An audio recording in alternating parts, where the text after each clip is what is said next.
Chapter 6, First Class Slot 1. You have killed a level 1 sheepdog. You have gained 5 lives. Staring at the notification flashing before his eyes, Moon felt satisfaction settle deep in his chest. He had gained the lives equivalent to 5 sheep. Things were looking promising already. What's up? Did the notification startle you? Celine appeared by his side, her voice carrying a knowing smile. Moon nodded. She laughed at his reaction. Same. Even though we're taught about the mysterious system before we even arrive, it's still different to experience it firsthand. I wonder how the system actually works. Celine didn't wait for Moon to answer before heading back to her area to hunt more sheep. The question had been rhetorical anyway. Nobody knew enough about the mysterious system and how it operated, let alone Moon, an orphan who'd only just entered the first sanctuary for the first time. Moon didn't dwell on her question. He turned his attention back to the enclosed area, scanning for another target. The more he could kill now, the more experience and lives he could accumulate. He needed to reach at least level 3 to feel safer about venturing outside the base walls with the team. Besides, fighting these beasts would give him practice using this class. The more familiar he became with the skills, the better his chances of comprehending them well enough to make them permanent. Hopefully, I can comprehend one of the 2 skills I mirrored from Celine's class, Moon thought as he approached another sheep. The affinity would be incredibly useful, although I doubt I'll be able to get it. It seems like a rare skill, it's not easy to comprehend. Even if he wanted to focus on the 4-element affinity, Moon didn't know where to start. How did you comprehend an affinity? Was it about understanding the nature of the elements themselves? The way mana interacted with them? He didn't have enough information yet. For now, he'd focus on what he could control, killing beasts, gaining experience, lives and mastering elemental attack through repetition. Another sheepdog noticed him and began its charge. Moon raised his hand, water already gathering in his palm. Moon raised his hand, then water coalesced in his palm, compressed and dense, before he launched it toward the approaching sheepdog. The creature bleated as the attack struck its shoulder, but didn't slow. These beasts were tougher than they looked, their thick hides absorbing more punishment than ordinary animals ever could. Moon sidestepped the charge. Although 12 points in agility weren't much objectively, it was enough to give him a very subtle edge against a level 1 creature that didn't specialize in speed. Moon formed another water ball and released it. This one caught the sheepdog in its flank as it turned to face him again. The beast staggered, its movements growing sluggish. Moon could see the toll the attacks were having. Dark wet patches matted its sparse wool where the water had struck with force. Moon gathered mana for the 3rd strike, focusing on maintaining the compression Celine had mentioned. The water sphere formed perfectly in his palm, stable and ready. He took aim at the creature's head, where the previous strikes had left it most vulnerable. The sheepdog lowered its horns, preparing for another charge despite its injuries. Moon waited for it to commit, then released the water ball just as it began to move. Splash! The attack hit true, snapping the creature's head back. It stumbled, legs shaking, clearly on the verge of collapse. One more strike would finish it. Moon raised his hand again, mana already flowing. A furious bleat from his left startled him, different from the pain sounds of his target. This one was filled with rage. A sheepdog he hadn't accounted for charged from the side, its eyes fixed on Moon with malicious intent. This one was larger, with more developed horns. Moon was surprised by the aggression the sheepdog was displaying. He had never attacked it, which left him with one conclusion: it was most likely the mate of the sheepdog he was beating down or simply close to the one he had been beating down just moments prior. Either way, its intent to kill him was clear. Moon's heart jumped for a brief moment. He'd been so focused on his target that he hadn't noticed the second creature approaching until the last moment. The enraged sheepdog was already too close, its horns aimed directly at his stomach. He threw himself backwards, his body moving on instinct. The horns passed inches from his stomach, close enough that he felt the displaced air. Moon hit the ground hard, rolling to absorb the impact, scrambling to put distance between himself and the charging beast. The second sheepdog turned, hooves digging into the ground as it prepared for another charge. Moon's first target was still standing nearby, swaying but alive, presenting a potential second threat if he didn't act quickly. Moon made his decision in a fraction of a second. He decided to deal with the injured sheepdog first. If he could eliminate it immediately, he'd only have to deal with one opponent rather than two. Moon pushed himself to his feet, ignoring the angry bellows of the second creature, and focused entirely on his original target. Water gathered in his palm before he released it. The water ball struck the wounded sheepdog directly in the face. The creature's legs finally gave out. It collapsed completely, its breathing stopping within seconds. Moon didn't pause to celebrate. The enraged sheepdog was already charging again, and this time he was ready for it. He sidestepped the charge more confidently now, creating distance as the creature thundered past.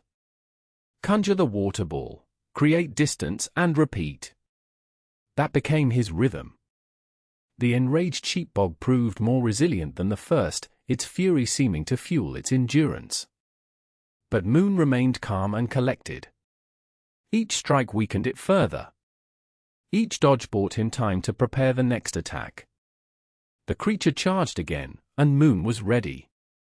He launched another water ball, this one catching it mid-stride and disrupting its momentum. It stumbled, giving him the opening he needed. 3 more attacks followed in quick succession. The sheepdog's movements grew slower, more difficult. Its bleats turned from rage to pain. Finally, after the 6th water ball found its mark, the creature collapsed. Moon exhaled slowly, his hands trembling slightly from the adrenaline. That had been closer than he'd liked. One moment of inattention could have resulted in those horns finding their target. Then new text appeared, bright and satisfying. You have reached level 2. Strength, 10-11, Agility, 12-13, Constitution, 12-13, Mana, 15-16. Attribute points, 0. Moon felt the change immediately. His body felt lighter, stronger, and more responsive. The exhaustion from the consecutive fights faded slightly, replaced by renewed vigor. He'd crossed the first threshold. Chapter 7, First Class Slot, 2. Name, Moon. Race, Human. Class, Classless, Elemental Mage, Limited Time. Level, 2, 5%. Lives, 10. Strength, 11, Agility, 13, Constitution, 13, Mana, 16. Attribute points, 0. Skills, Elemental Attack, for Element Affinity.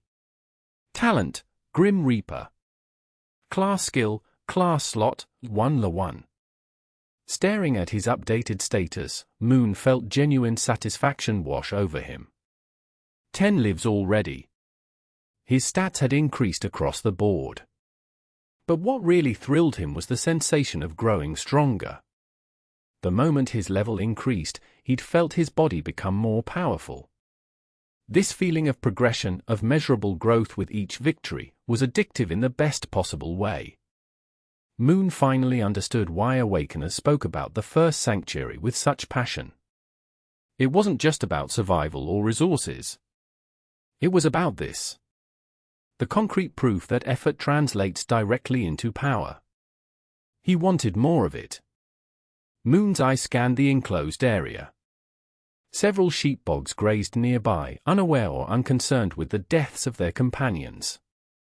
Their level 1 status made them perfect targets for grinding experience. He had limited time in this training ground. 2 hours total, and he'd already used a portion of that. He couldn't afford to wait for them to notice him. Moon approached the nearest sheep bog, water already gathering in his raised palm. The creature looked up from its grazing, eyes meeting his. Before it could react, before it could lower its horns or prepare to charge, Moon released his attack. The water ball struck it cleanly in the side. The sheep bog bleated in surprise and pain, immediately turning aggressive. But Moon was already moving, already forming his second attack. Moon maintained his rhythm. The sheep bog charged repeatedly, each attempt growing weaker as the accumulated damage took its toll. Its movements became predictable, desperate.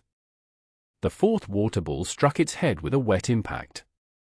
The creature's legs buckled, and it collapsed onto its side, breathing once before going still.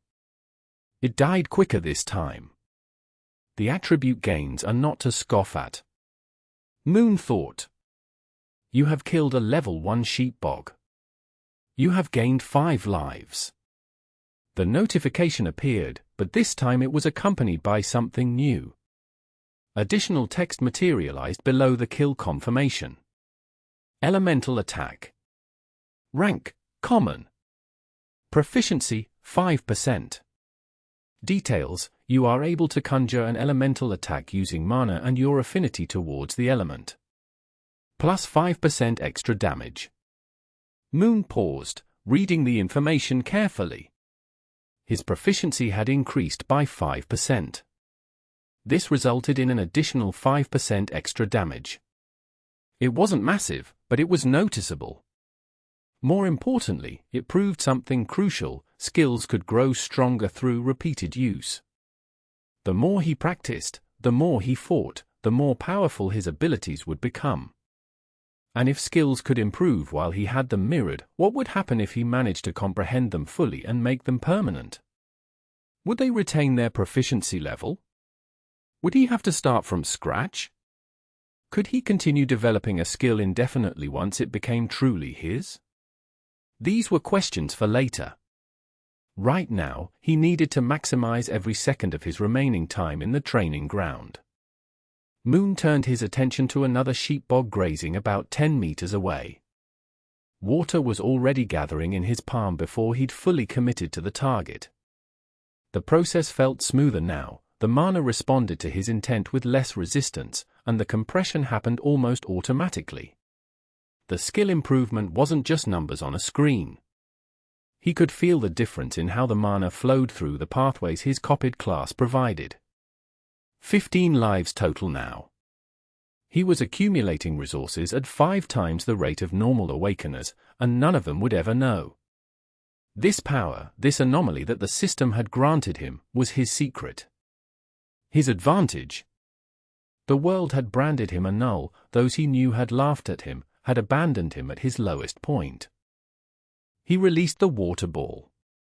It shot forward with slightly more force than his previous attempts, the increased proficiency already evident. The attack struck the sheep bog squarely in the head, and the creature bellowed in pain and rage. Moon was already moving, preparing his next strike, settling into the rhythm that was becoming second nature. Once the 2 hours passed, the tokens they'd been given at the entrance began vibrating with increasing intensity. Workers stationed around the training grounds immediately called out for Moon's group to stop hunting.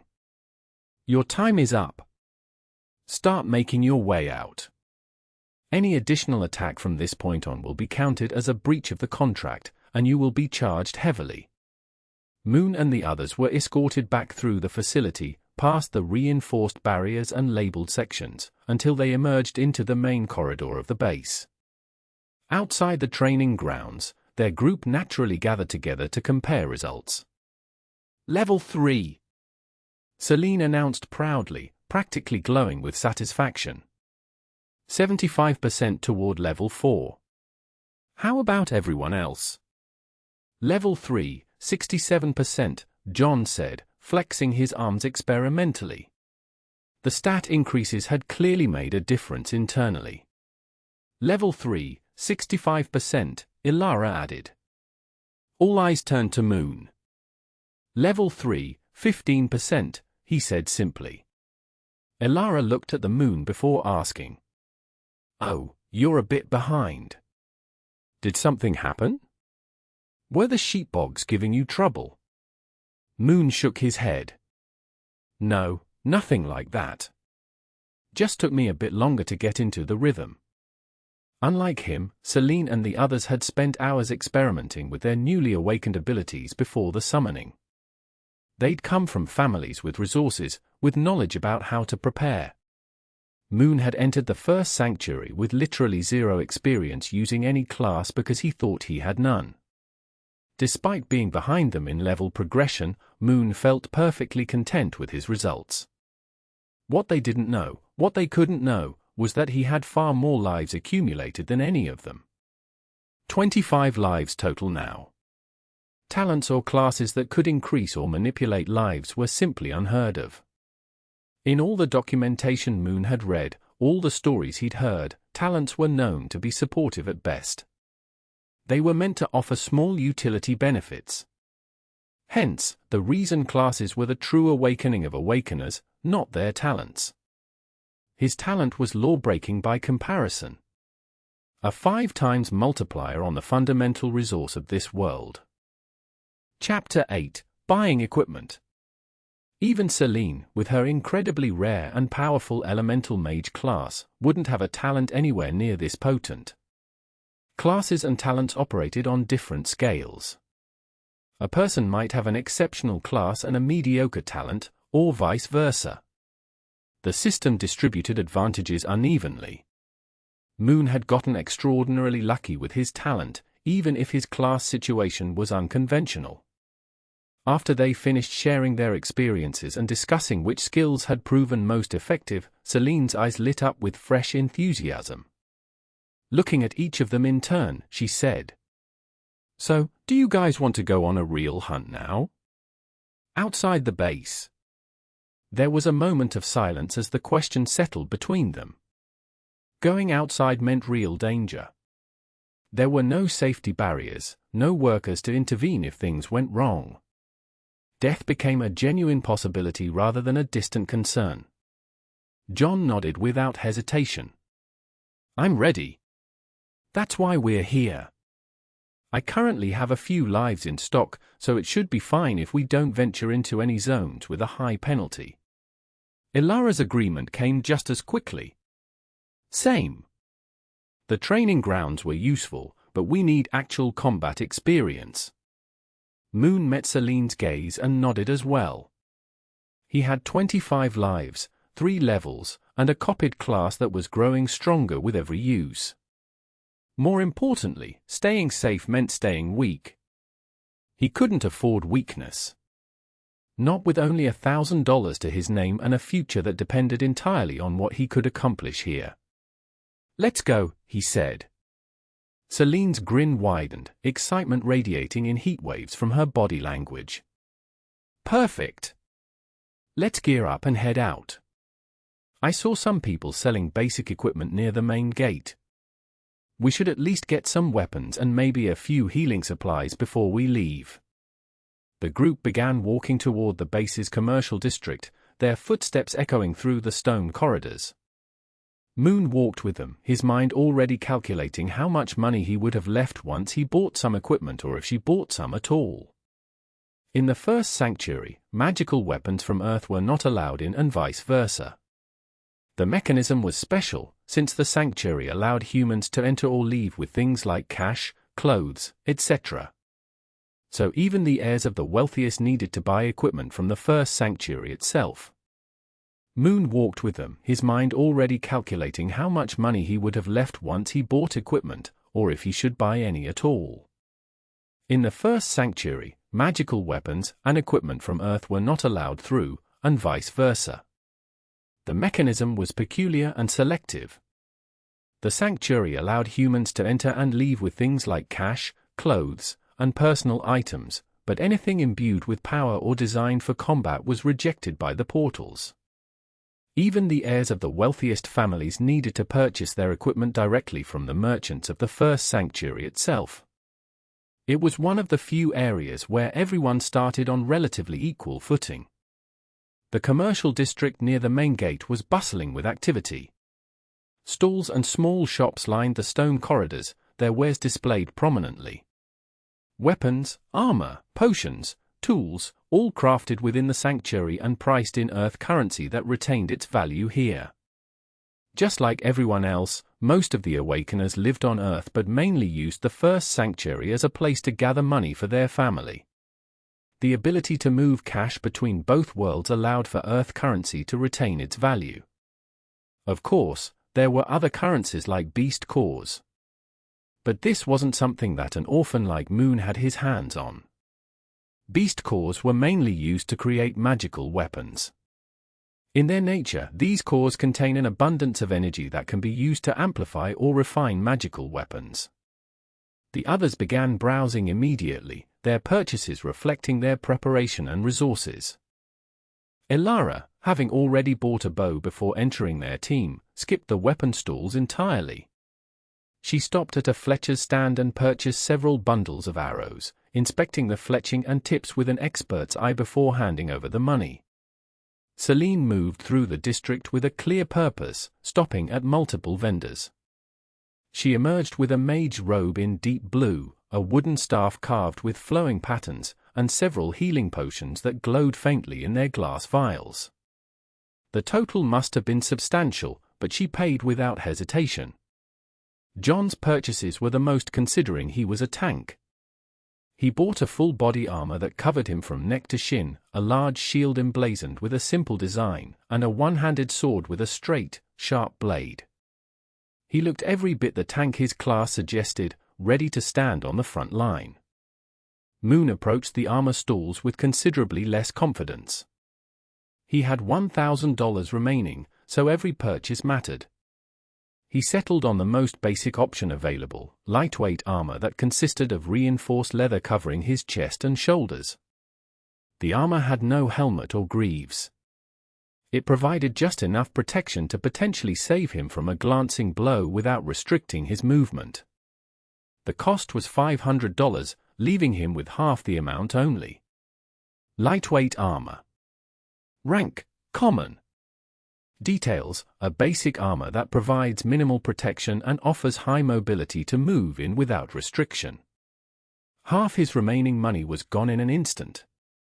But it was necessary on multiple grounds. Going outside without any protection at all would be suicidal. He was fastening the straps when Celine approached, moving close enough that her voice wouldn't be heard by the others. "Do you need some money?" she whispered near his ear. "I can help you out if you want. You can pay me back later." The offer was delivered carefully, quietly, to avoid embarrassing him in front of John and Elara. It was a considerate gesture, a kind one at that. But Moon couldn't accept it. Accepting money meant creating a debt, a connection, a vulnerability. It meant appearing weak, dependent, and someone who needed charity.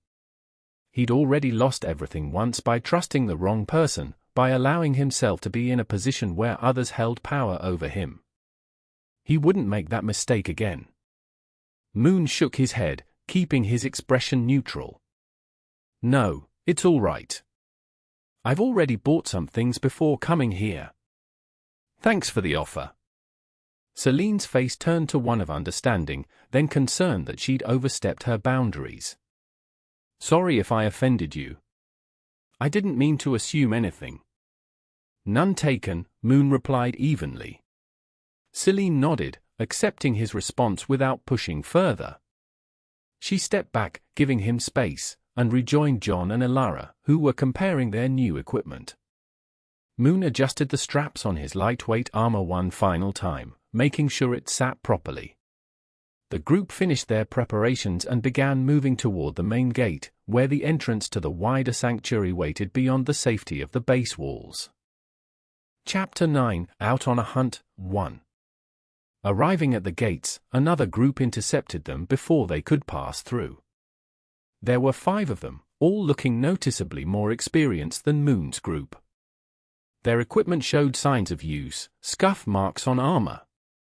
They were obviously not part of the same batch that Moon and the others came in. A tall man with short cropped hair stepped forward, his eye scanning Moon's group. He wore medium armor and had a long sword strapped to his hip. He appeared to be in his late teens, 19, maybe. His gaze lingered on Celine. "Hey there, you look like you're about to head out for the first time." Celine glanced at everyone for a moment. Seeing no response, she positioned herself as the de facto spokesperson. "We are indeed." "Thought so." The man gestured to his group behind him. "My name's Derek. We've been here for some time now, and we cleared a few zones. Most of us are level 5, we're heading out to farm some level 2 and 3 beasts in the eastern woodlands. Generally, it's a safer area, good for newer groups to get their feet wet and all." One of Derek's companions, a woman with her hair tied back and a bow across her shoulders, added, "The thing is, we're short of a teammate. Our team member had to return to Earth for personal reasons. When we saw your group, we figured we'd ask if you wanted to join up. Strength in numbers, you know." Derek nodded. "We'd split the loot fairly based on contribution. You get experience, safety, and we'd have more flexibility with a larger group. It's a win-win situation, what do you say?" Celine's expression remained polite. "That's generous of you to offer." "Not at all," Derek said with an easy smile. "Eastern woodlands are relatively safe, but things can still go wrong. An extra mage, a tank, an archer? That improves everyone's odds." His eyes moved across Moon's group again, cataloging their classes based on their equipment. "What do you say? Better than going out alone on your first run." The woman with the bow leaned in slightly. "No pressure, but we're leaving in about 5 minutes. The good hunting spots get crowded if you wait too long." Celine glanced back at John, Ilara, and Moon. Her expression was thoughtful, weighing the offer. The silence stretched for a moment as she considered. "Can you give us a second to discuss?" Celine asked. "Sure, take your time," Derek said, stepping back slightly. "We'll be right over there." His group moved a few meters away, giving them space but remaining within sight. Celine turned to face the others, her voice dropping low. "What do you think?" John crossed his arms, his brow furrowed slightly. "I mean, they seem legitimate. Level 5 is only 2 levels above us. And they've been here a week, so they know the terrain better than we do." Ilara's response was more measured.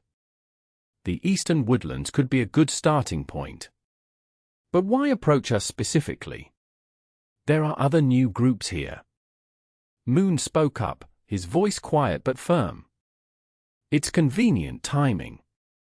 They show up right as we're about to leave, they're missing exactly one role, and they know exactly where to take us." He looked at Derek's group, who were chatting among themselves. "Doesn't it seem a bit too perfect?" Celine tilted her head, considering his words. "What are you thinking?" "That it's some kind of trap. I'm thinking we don't know them, we don't know their intentions. Yes, they're only level 5, but that's still an advantage if things go wrong. And we'd be following them to wherever they want to take us." John shook his head slightly. "Moon, I get being cautious, but they're not that much stronger than us. If they wanted to do something, it wouldn't be worth the risk for them either. We're all awakeners here. It's not like they can just rob us without consequences. Besides, aren't we all in the same boat? We never knew each other before this, so you can apply the same principle to our gathering." Ilara agreed with John and added her own. "Besides, the eastern woodlands is a known area. Other groups hunt there too, it's not some isolated place where they could do whatever they wanted." She paused. "And honestly, having experienced people guide us on our first outing isn't a bad thing. We could learn from watching them." Celine looked at Moon directly. "I understand your concerns. But they have a point. The difference between level 3 and level 5 isn't massive. And if we're worried about safety, having more people actually helps us, not them. Moon remained silent for a moment. Everything they said made logical sense. The level gap wasn't insurmountable, the location was public and the reasoning was sound. But logic didn't erase the instinct telling him to be careful. Still, refusing outright would make him look paranoid. It would also create friction with his new group. He needed this group, at least until he understood more about how the first sanctuary worked and how his own class worked. All right. John clapped his hands together once. All right then. Let's do it. Ilara simply nodded her agreement. Celine turned back toward Derek's group and walked over. Moon followed with the others, his eyes keeping track of where each member of Derek's group positioned themselves. We're in, Celine said. Derek's smile widened. Great choice. You won't regret it. Eastern Woodlands have good spawns, and we'll make sure you get your share of the experience. He gestured toward the gate. Let's move out then. Stay close once we're outside. The path is safe, but no point taking chances. As they walked toward the massive gates that separated the base from the wilderness beyond, Moon stayed near the back of the group, his eyes moving constantly. Chapter 10, Out on a Hunt, 2. Moon and his group continued walking, passing through the massive gates. Beyond the walls, the world transformed. The orderly stone of the base gave way to a wilderness. Trees rose in the distance, and large rocks were seen every now and then.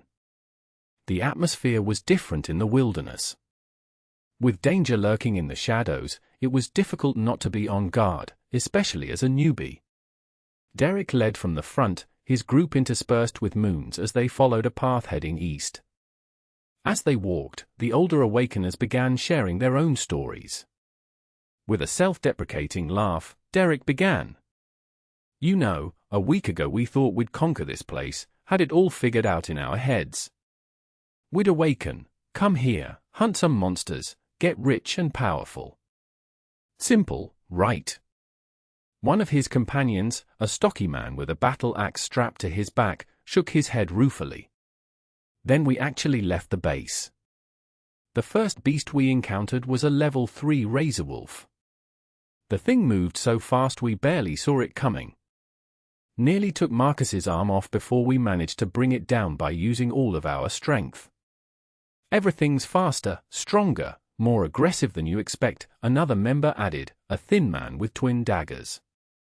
The training grounds give you basics, but out here? Out here, the beasts actually want to kill you. They hunt in packs sometimes. They are very familiar with their terrain and use it for their own advantage. It's not like fighting sheep in a pen. Derek glanced back at Celine. Not trying to scare you. Just want you to understand what you're walking into. Stay sharp, follow instructions, and you'll be fine. John seemed engaged, asking questions about their tank's tactics and how to position properly.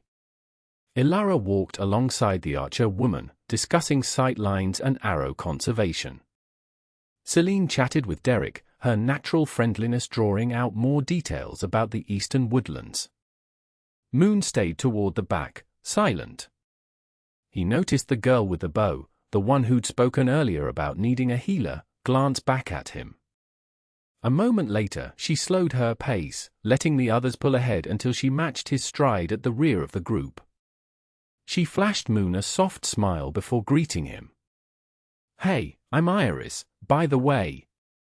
Don't think we properly introduced ourselves. Moon. Moon. That's quite the unique name. I like it. She adjusted the bow on her shoulder. So what class did you awaken? I'm guessing an assassin based on the light armor and no visible weapon. Mage, Moon said shortly. Oh, nice.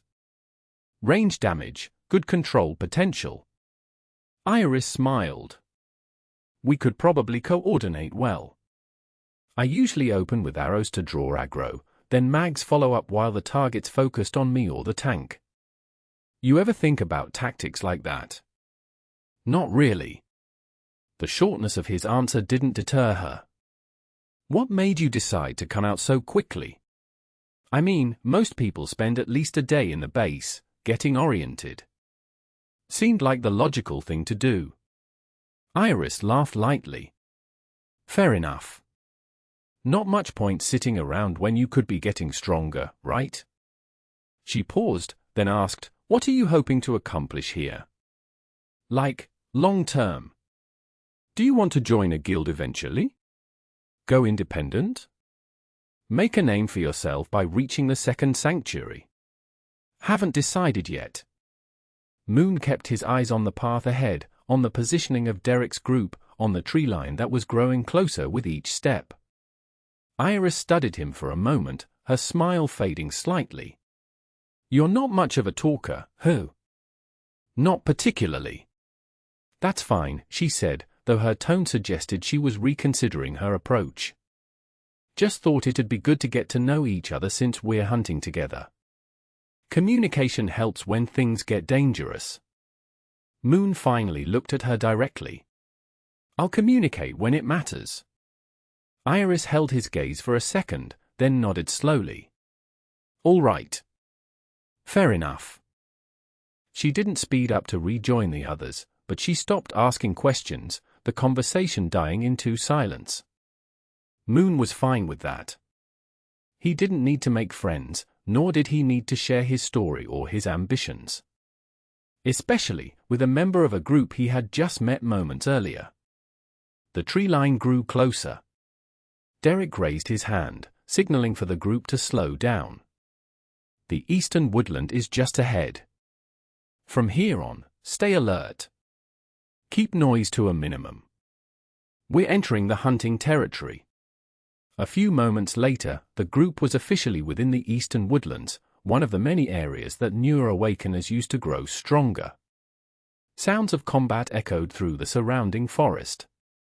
The clash of steel against hide, the crackle of elemental magic, shouted warnings, and coordinated calls. It was a popular hunting spot, with multiple groups spread throughout the territory, each carving out its own patch of wilderness to farm. Moon could hear them from afar but rarely saw them.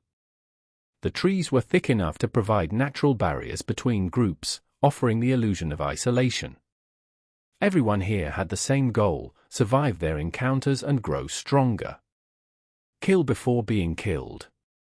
This was the natural law of the first sanctuary, the fundamental truth that governed existence in this world.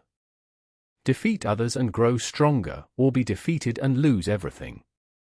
The path Derek led them down was well-worn, packed dirt marked by countless footsteps. Branches overhead filtered the light from the two moons, casting everything in an otherworldly glow. At the front of the group, one of the members of Derek's team, the scout, raised his hand. Seeing the signal, Derek immediately made the group halt at once. Razor Wolf pack ahead, he whispered, pointing through a gap in the trees. 3 of them. Level 4. Standard formation, tanks up front, ranged in back. Iris and... He glanced at Celine. What was your name again? Celine. Celine. You two focus fire on the one I mark. John, you're with Marcus on the front line. Split their attention.